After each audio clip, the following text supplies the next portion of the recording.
अनि हाम्रो के हुन्छ अधिकार के त्यसपछि त्यो प्रार्थनाको अधिकार चाहिँ हाम्रो खिया लाग्न थाल्छ त्यसपछि हामीले गर्छौं तर वर्षेनी गर्छौं तर के गरी पठाउँछौं भन्नुस् त एउटा रुटिनको तरिकाले गरी पठाउँछौं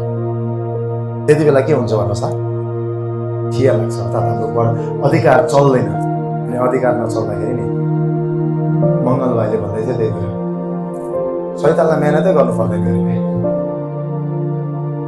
पाउना आटेका हुन्छ हामीले स्वाट आफ्नो झोलीमा हालेर लगेर गइहाल्छ मेहनत गर्नु पर्यो होला उसले खालि एउटा काम मात्र गरिदिन्छ त्यो चाहिँ हामीलाई कहाँ छ पाप कहाँ छ गल्ती कहाँनिर छ समस्या त्यही कुरा मात्र पक्रेर राख्छ उसले त्यही कुरामा लान्छ त्यसैले मैले भनेको प्रार्थना चाहिँ हाम्रो अधिकार हो सो हामी प्रार्थना गर्नु जरुरी छ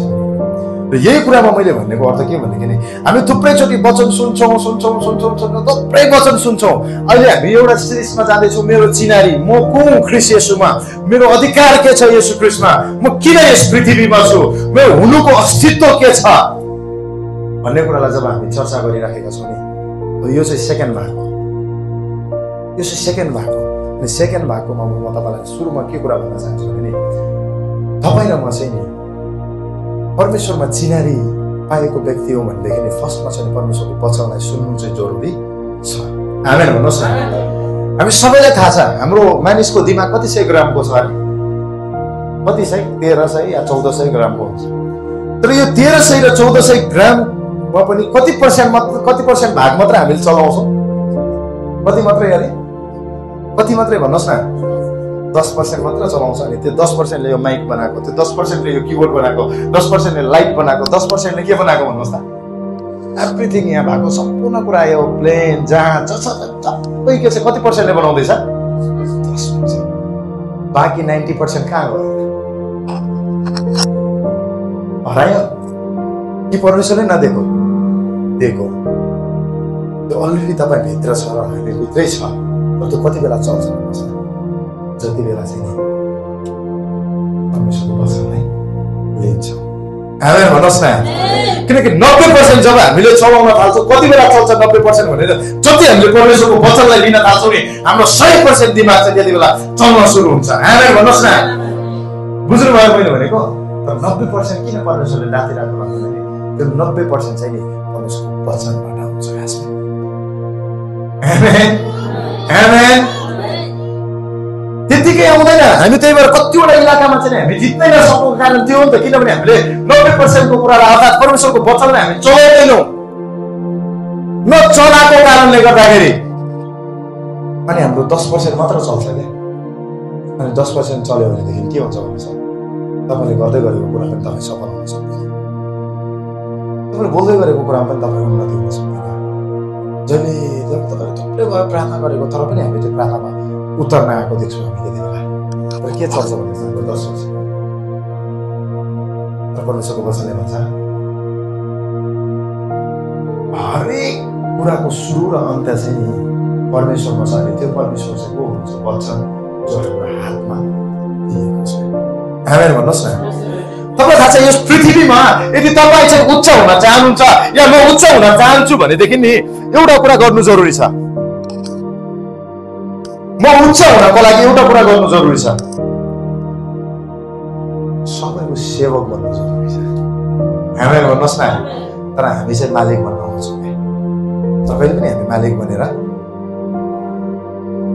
पहिला हुन सक्दैनौँ बाइबलले भन्छ मार्कसको पुस्तकले जो कोही चाहिँ यस पृथ्वीमा चाहिँ नि पहिला हुने इच्छा गर्छ त्यो चाहिँ पछिल्लो हुनेछ तर पछिल्लो चाहिँ के हुनेछ पहिला हुनेछ तर तिमी पहिला हुनको लागि चाहिँ नि यो संसारमा नै सबै कुराको तिमी के हुनु अरे दास अथवा नोकर हुनु जब नोकर बन्छौ नि त्यति बेला सबै कुरा मौला सुरु हुन्छ आमेन भन्नुहोस् न किन क्रिस्चियनको जीवनमा अभाव किन क्रिस्चियनको जीवनमा घटी कमी किन चाहिँ हुँदैछ आज किनभनेदेखि नि आज मानिसहरूले के मात्र चाहेको छ भने सुख शान्ति समृद्धि तर परमेश्वरको वचनले भने अनुसार चाहिँ नि के हुन सकेको छैन भन्नुहोस् त होचिन सकेको छैन दास बन्न सकेको छैन तपाईलाई थाहा छ नासरत भन्ने ठाउँ चाहिँ कस्तो जग्गा हो किन नासरतबाट नै येशू ख्रीष्ट आउनु पर्ने नि नथानिएल अर्थात् नथानिएलको अर्को नाम चाहिँ हो बार्थोमै के हो अरे यो चाहिँ तपाईँलाई थाहा थिएन, फेरि म भन्दैछु, किनभने यो बाइबलभित्र छ नि, योदेखि बाहिरको कुरा हो, बाहिरको पुस्तकहरूमा छ। नथनएलले के भन्दैछ, नासरतबाट के राम्रो कुरा आउँछ? नासरतमा त्यो टाइममा चाहिँ नि परमेश्वरले चाहिँ नि अपराधीहरूलाई छुट्नको लागि नि जेल, कहिलेको लागि कैदी जेल बना जस्तै त्यो बेला पनि नि के बनाएको थियो भन्नुहोस् त,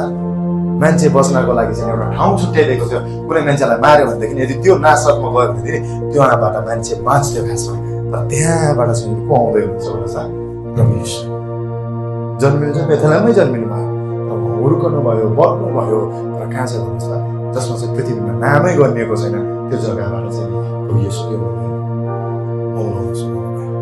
त्यहाँदेखि सुरुवात हुनुभयो उहाँको सेवकाई। के भन्नुभएको येशूले चाहिँ, उहाँ चाहिँ सर्भेन्ट बन्नुभयो, अर्थात् सेवक बन्नुभयो। जसो उहाँ सेवक बन्नुभयो नि, त्यसपछि नि संसारमा सबैभन्दा उच्च चाहिँ नि हाम्रो प्रभु येशू ख्रीष्ट बन्नुभयो। आमेन भन्नुहोस् न। तर हामी चाहिँ संसारमा फर्स्टमा के भन्छौँ भन्नुहोस् त, उच्च पदलाई, उच्च योग्यतालाई, सबै थोक माथिको कुरालाई हेर्छौँ, तर कहिले पनि हामी सेवक बन्न चाहेनौँ। त्यसैले किन चाहिँ आज हाम्रो घरमा अभाव, ऋण, परिस्थिति किन आएको? त्यतिकै आएको नै, तपाईँ र मेरो गल्तीले पनि आएको। तर किन आउँदैछ भनेदेखि ताकि हामी होचिन सकौँ। म प्रभु तपाईँ बिना केही पनि होइन, म तपाईँ बिना केही पनि होइन भन्नको लागि चाहिँ नि प्रभुले त्यो बताउन, सिकाउन चाहनुहुन्थ्यो, त्यो होच्याउनु भएको हामीलाई। आमेन भन्नुहोस् न। सन्तोष भाइले जर्ख्यासर भनेको जसलाई हामी भन्छौँ,